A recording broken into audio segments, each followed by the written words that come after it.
mengagungkan daripada hal yang diagungkan Allah. Kita memuliakan daripada hal yang dimuliakan Allah. Kita mencintai daripada apa-apa yang dicintai oleh Allah. Dan ini adalah bentuk ketakwaan seseorang kepada hamba. Ini adalah suatu tanda bahwasanya di hati kita terdapat tanda ciri orang yang bertakwa. Allah Subhanahu wa taala menceritakan ciri orang yang bertakwa. Di dalam firman Allah taala menyatakan wa may yu'azzim sya'airallah fa innaha min taqwal qulub. Barang siapa orang, siapapun, apapun, kapanpun, dimanapun, tatkala dia mengagungkan daripada syiar-syiarnya Allah, maka ini adalah bentuk ketakwaan hatinya kepada Allah Subhanahu wa taala. Malam hari ini kita berkumpul tidak bukan dan tidak lain karena tidak ada hal yang lebih kita hormati, tidak ada hal yang lebih kita agungkan, tidak ada hal yang lebih kita istimewakan, tidak ada hal yang lebih kita prioritaskan melainkan Allah. Dan tidak suatu hal yang lebih kita takuti melainkan takutnya kita kepada Allah.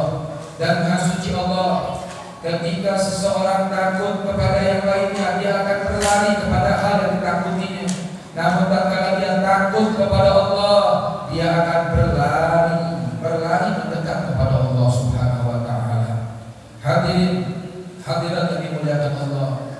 Wabil khususil khusus para ahibah, para alim ulama, para adzatidah, para sesepuh, para tokoh, adik-adikku, bunda-bundaku yang semuanya insyaallah adalah kamu yang dimuliakan oleh Allah.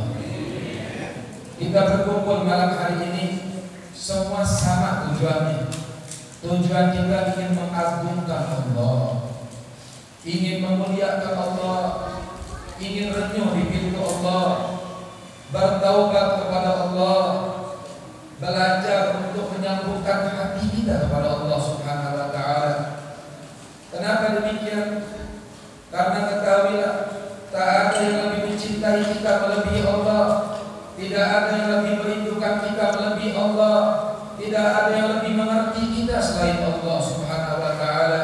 Namun manusia mereka disibukkan kepada selain Allah, mereka dipalingkan dari Allah, mereka disibukkan kepada hal-hal yang membuat mereka berpaling dari Allah Subhanahu wa taala.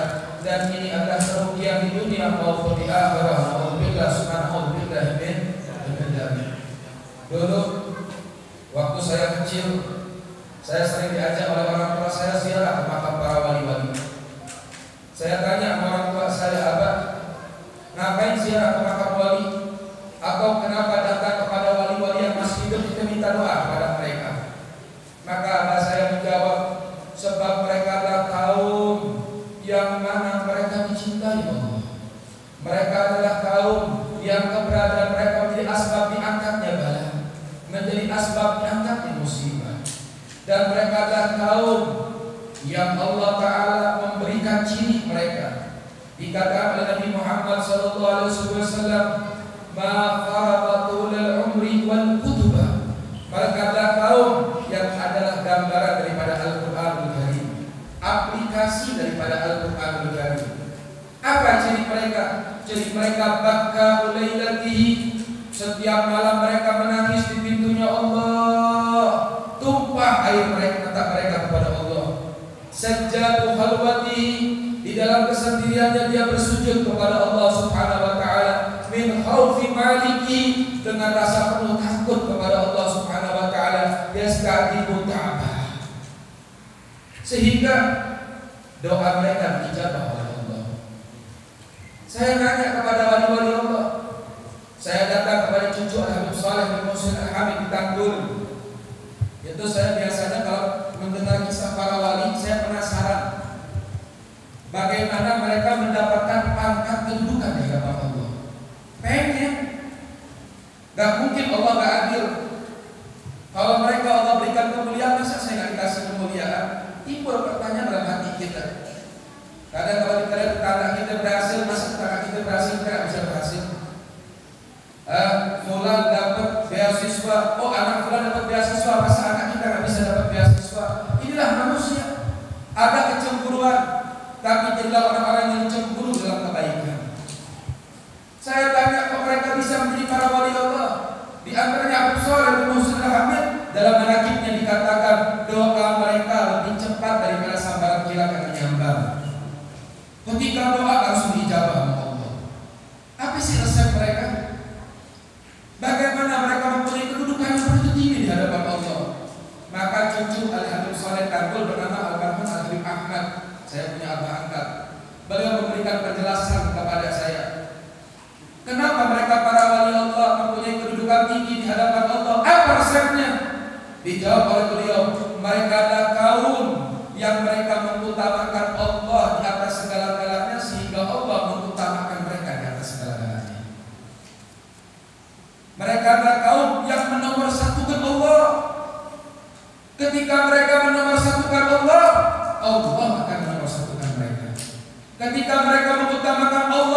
ini hijab kita antara kita dengan Tuhan kita Allah. Apa hijabnya? Karena kita terlalu mengutamakan selain Allah. Kita lebih memprioritaskan kepada hal-hal selain Allah. Lihat, terkadang Allah memanggil kepada kita, hayya 'alal falah, mari menuju kemenangan. Dipanggil Allah. Allah bilang, mau menang enggak? Mau selamat enggak? Mau bahagia enggak? Mau senang enggak? Mau hilang enggak problemnya? Allah panggil 5 waktu kita bercinta dengan Allah. Makanya sholat itu bukan kewajiban, tapi sholat itu kebutuhan. Allah gak butuh sama sholatnya kita, tapi kita yang butuh sama Allah. Dulu di zaman Nabi Musa, ada satu orang ibu datang nangis, ya Musa, saya kena musibah. Nabi Musa nanya, apa problemmu? Apa musibahmu? Saya punya anak masih kecil dan meninggal, padahal dia belum nikah, belum berumah tangga, masih anak-anak. Nabi Musa nanya, berapa umur anak itu? Dijawab sama ibu, umurnya baru 3.000 tahun. Baru 3.000 tahun. Nabi Musa ketawa.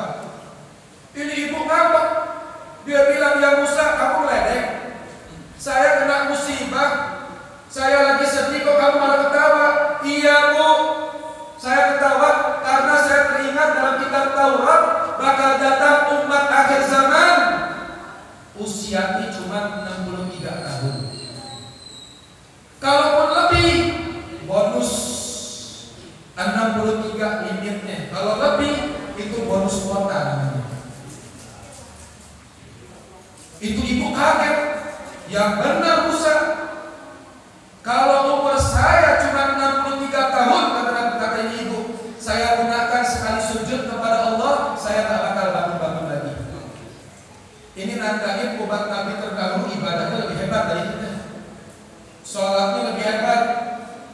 Tapi umat Nabi yang dulu, sekali mereka berbuat dosa, pahalanya habis, bangkrut. Ibadah ribuan tahun, sekali bikin dosa, sekali membangkang kepada Allah, saat itu juga pahalanya habis.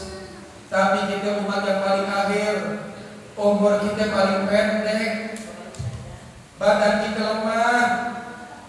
Umat yang paling akhir, tapi kita banyak dapat bonus dari Allah Subhanahu wa Ta'ala. Sehingga gak heran nabi-nabi yang dulu mengidam-idamkan pengen jadi kayak kita, umatnya Nabi besar Muhammad. Imam Ghazali bilang apa? Umatnya Nabi Muhammad bagaikan ulama mereka, bagaikan nabi-nabi di Bani Israel. Kenapa? Bukan kita lebih mulia dari para anbiya, tidak. Tapi mereka para nabi mengetahui kemuliaan tentang nabi kita, Nabi besar Muhammad sallallahu alaihi wasallam. Ahibah yang dimuliakan oleh Allah, 63 tahun kita gunakan untuk apa? Itu juga kalau sampai 63 tahun. Ini di akhir zaman, musibah, bala, wabah, penyakit silih berganti menimpa kita. Kita buka handphone, dengar kabar si fulan meninggal, dengar kabar berita duka si fulan meninggal. Besok nama kita bakal ada di status orang lain. Kabar meninggalnya kita bakal ada di HP-nya orang lain. Tinggal tunggu kuotanya doang. Tinggal tunggu gilirannya doang. Cepat atau lambat, siap tidak siap, mau tidak mau, setiap kita bakal balik kepada Allah Subhanahu wa Ta'ala. Apa yang kita sebutkan kepada Allah? Harta kita gak bawa manfaat, suami kita gak bawa manfaat, istri kita, anak kita, zinatul hayat dunia, hanya titipan dari Allah, hanya tanggung jawab dari Allah yang besok akan dimintai pertanggungjawaban di hadapan Allah. Apa setoran kita? Kita gak punya apa-apa, tapi di sisa umur kita jadikanlah Allah di atas segala-galanya, maka Allah akan mengutamakan kalian di atas segala-galanya. Hadirin, tidak malukah kita selama ini? Tidak malukah kita kepada Allah? Kita memakan rezeki dari Allah, tapi haknya Allah kita tinggalin. Gak malukah kita kepada Allah? Allah banyak memperhatikan kita, tapi kita tidak pernah memperhatikan Allah. Tidak malukah kita kepada Allah? Allah memberikan nikmat kepada kita tanpa kita meminta, Allah sudah memberikan secara cuma-cuma. Tidak malukah kita kepada Allah? Allah meminjamkan kita matahari, Allah meminjamkan kita bulan, Allah meminjamkan kita tanaman, Allah memberikan kita hayawan, Allah memberikan kita makanan, Allah memberikan kita minuman, secara cuma-cuma Allah berikan kepada kita.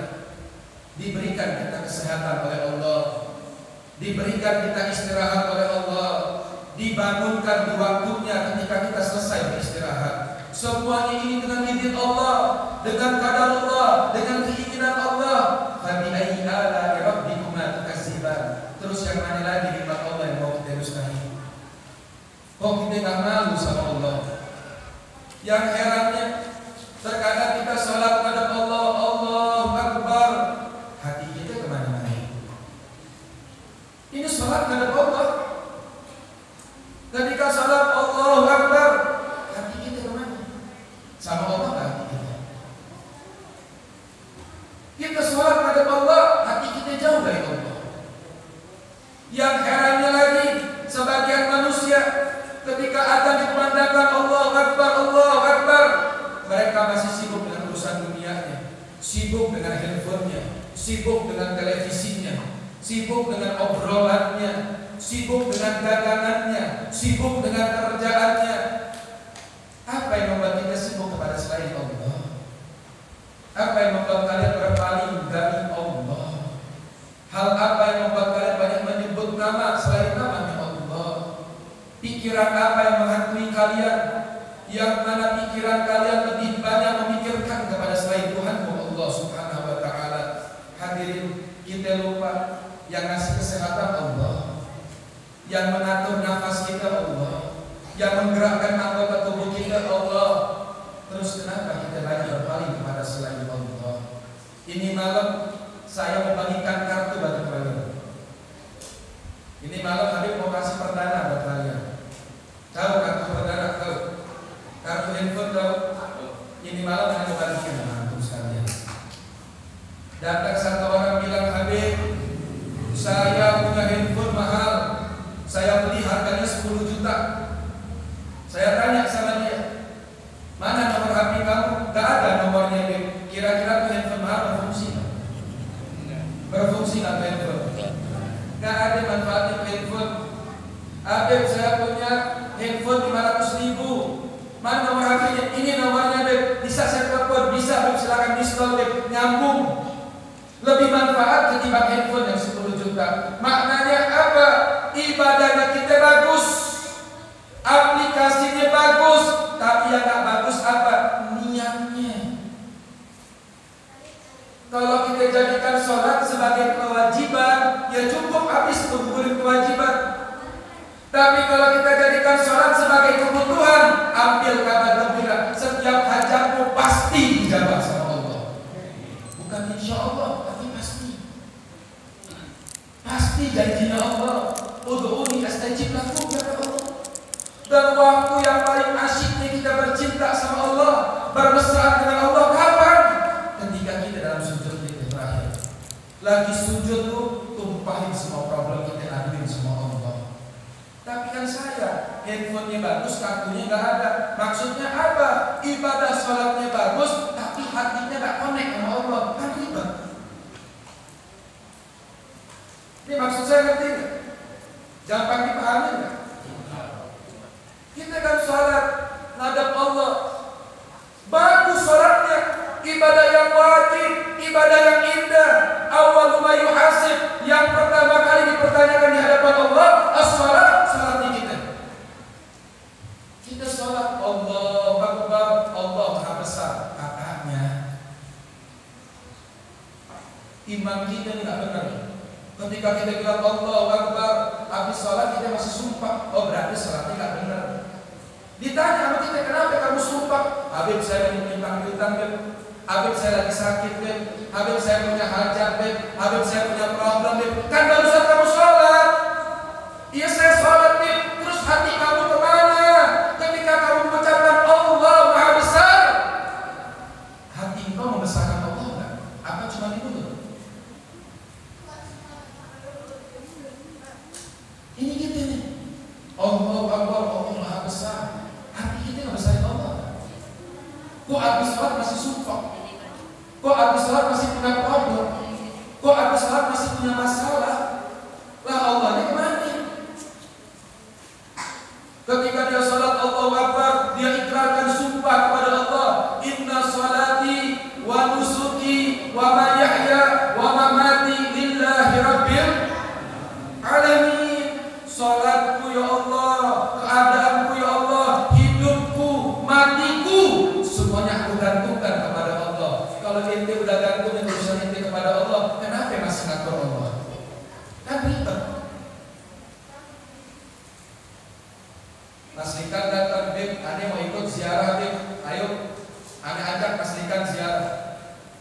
Ya, ayo ikut sama ane. Ane ajak Mas Likan ziarah. Mas Likan ikut Habib Badir. Ikut ziarah sama kita. Yang ngatur siapa? Habib. Karena Mas Likan ikut sama Habib. Ketika Mas Likan ikut sama Habib, Mas Likan mau ngatur, Beb, jangan ziarah ke Surabaya, Beb. Ziarah kemana? Ke Purwakarta aja, Beb. Di Purwakarta, Beb, gak enak, Beb, ke Cirebon aja, Beb. Gak mau jadi yang ngatur. Akhirnya Mas Likan turunin di tol. Wah, kok bakal gue tinggalin ya. Benar gak? Benar gak? Begitu juga Allah. Habis kita sholat, serahin segala urusan kita kepada Allah. Ini mukmin.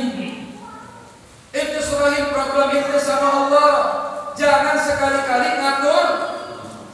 Ketika dikasih penyakit, ya Allah, tadi dikasih penyakit, alhamdulillah. Oh, alhamdulillah. Iya, berarti Allah mau ngampuni dosa-dosa aneh. Udah tenang aja. Penyakit aneh gak bakal bikin aneh mati kalau Allah gak berkehendak. Orang sehat aja bisa mati. Orang kalau udah serahin sama Allah, kira-kira sumpah gak? Gak sumpah. Udah atur sama Allah deh. La haula wala quwata illa billah. Anu serahin segala urusan aneh kepada Allah. Aneh tugasnya cuma berikhtiar berdoa. Keputusan di tangan Allah. Habib, saya sholat, Beb, tapi doa saya nggak dijabah sama Allah, Beb. Allah tahu sama ente. Kok gitu sih, Beb? Iya, Allah paling tahu keadaan kita. Terkadang suatu hal baik menurut kita belum tentu baik menurut Allah. Terkadang suatu hal yang nggak baik menurut kita baik menurut Allah. Apalagi orang yang datang sama Allah dikala dia susah. Kata Allah bilang apa? Ini orang susah ingat sama aneh. Kata Allah, dia gue kasih ini susah tiap hari. Benar gak? Ada orang lagi susah, nangis, ya Allah, salahnya apa? Ya Allah, kena penyakit, ya Allah. Dia gak sadar diri. Dia gak sadar diri. Kesalahannya apa? Maksiatnya aneh apa? Dosanya aneh apa? Dia gak sadar diri. Dosanya banyak, salahnya banyak. Ketika kena musibah dikit, nangis sholat 5 waktu. Cakep loh sholat 5 waktu. Lagi banyak hajat, lagi kena musibah. Akhirnya tiap hari kasih musibah sama Allah. Kenapa sebabnya? Dia mau takwa kepada Allah ketika ditimpa musibah. Tapi seorang mukmin yang baik, setiap nikmat yang Allah berikan kepada dia syukuri, dia serahin sama Allah. Dikasih minum air putih, dia bilang alhamdulillah, air putih nikmat banget ya Allah. Berapa banyak orang di luar sana yang kehausan. Bisa nggak kita ngomong sama Allah? Pak, Bro, bisa nggak ngomong sama Allah? Bisa. Ente nggak usah pakai doa bahasa Arab deh. Emang nggak boleh deh? Sunnah bagus. Baca alhamdulillahilladzi at'amani wa saqani wa ja'alani minal. Baca Pak, mesti jangan makan dan minum. Nikmat nggak? Nikmat. Di bibir sunnah. Tapi hakikatnya doa di mana? Hati kita belajar ngomong sama Allah. Wa amma bi ni'mati rabbika fahaddits. Pas minum baca bismillah, bismillahirrahmanirrahim. Sunnah. Tapi belajar hati ngomong, ya Allah, ini air putih enak banget, seteguk minum gelap. Allah nikmat banget. Minum lagi gelap, ya Allah hadir. Berapa banyak orang yang bisa minum air tikus. Berapa banyak orang di sono gak mendapatkan air bersih. Ahli bisa minum air bersih tiap hari. Allah nikmat banget. Artinya dia ngomong sama Allah. Ini doa. Ini yang diajarin. Ini kadang mulut kita kebiasaan latah, mulut kita doang ibadah, mulut kita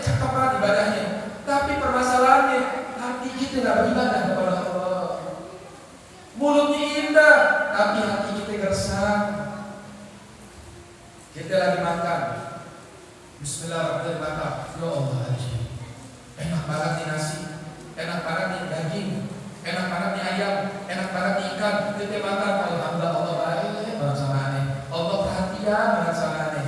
Ini aneh kasih contoh Bu. Ibu masak di rumah, suami datang, ya ini ibu masakin masakan kedoyanan ayah. Udah dimasakin capek-capek, sama suaminya gak dimakan Bu, dilempar ke muka kita Bu, kira-kira marah gak kita Bu? Besok gak mau masakin lagi Bu. Suami kerja berbulan-bulan ngumpulin duit, dapat duit yang ngasih hadiah sama istri, beliin abaya yang bagus, sampai rumah ini istrinya ngomel, abaya apaan ini? Jelek banget bahannya, bahan murahan. Itu hati rasanya kesel. Kira-kira kesel gak? Kesel gak Pak? Kebayang gak Allah sama kita kayak apa? Kebayang gak Allah sama kita kayak apa? Medumel tiap hari kita sama Allah, ngambek terus sama Allah. Udah gitu kita banyak lupa sama Allah, tak tahu diri. Gimana keadaan kita? Oh ternyata ini problem saya. Tapi lihat kita kembali kepada Nabi kita Muhammad. Nabi kita Muhammad, kekasih Allah, yang paling dicintai Allah, yang mempunyai gelar Habibullah, yang dikatakan dalam Al-Quran, seandainya Nabi Muhammad berbuat dosa yang dulu yang akan datang, itu udah dapat jaminan dari Allah Pak. Fa inni qad ghufira ma taqaddama min dhanbi wa ma ta'akhkhar. Wahai Muhammad, engkau berbuat dosa yang dulu yang akan datang, semua dosa engkau telah diampuni oleh Allah. Kira-kira kalau dapat stempel kenapa?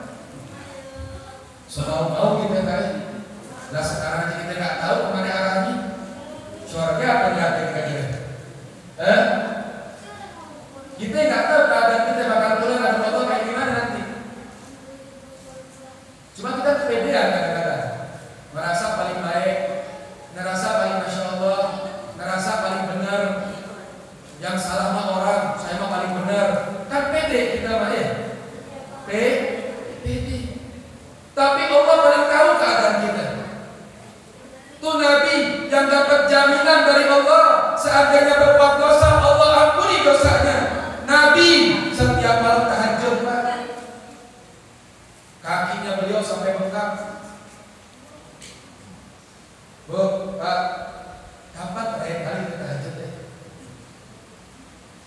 Ada tahajud deh, ngigo tahajud. Kita tahajud karena tahajud orang ngigo, lagi tahajud banyak mantep. Lagi tahajud hati kita kemana-mana. Besok makan apa kagak lah. Baru ngadep Allah masih takutan. Benar apa begitu? Yang perempuan punya masalah sama suami, senang banget cerita tentang suaminya sama orang. Kenapa nggak ngadu sama Allah? Titipin suaminya sama Allah, laporin suaminya sama Allah, adukan problem menurut suaminya sama Allah. Ngadu, minta sama Allah. Di dalam sujud bilang, ya Allah, kamu pulang balikan hati, baliklah keadaan suamiku ya Allah, jauhkan dari kemaksiatan, jauhkan dari kemungkaran, jauhkan dari pandangan yang haram ya Allah, Engkau memelihara suamiku ya Allah. Ngadu. Kita yang laki-laki salat tahajud ya Allah, dosa aneh banyak ya Allah, bersihin, aneh sadar diri, aneh tahu diri ya Allah. Kalau Engkau nggak mengampuni dosa-dosaku ya Allah, satu dosa kalau besok saya bawa mati ya Allah, saya akan merasakan pedihnya azab kubur ya Allah. Nangis, minta ampun sama Allah. Habis minta ampun sama Allah, minta sama Allah, rayu dulu Allah itu. Ya Allah, aneh punya hajat begini, ya Allah, aneh punya keinginan begini, ya Allah, aneh punya cita-cita begini, ya Allah, kalau memang itu baik buat aneh ya Allah, permudah jalannya. Kalau itu gak baik ya Allah, palingkan dari aku ya Allah. Minta, rayu Allah. Kapan terakhir kalinya? Lupa. Malam tidur, habis waktu kita bakal tidur. Betul. Al-Habib Abdullah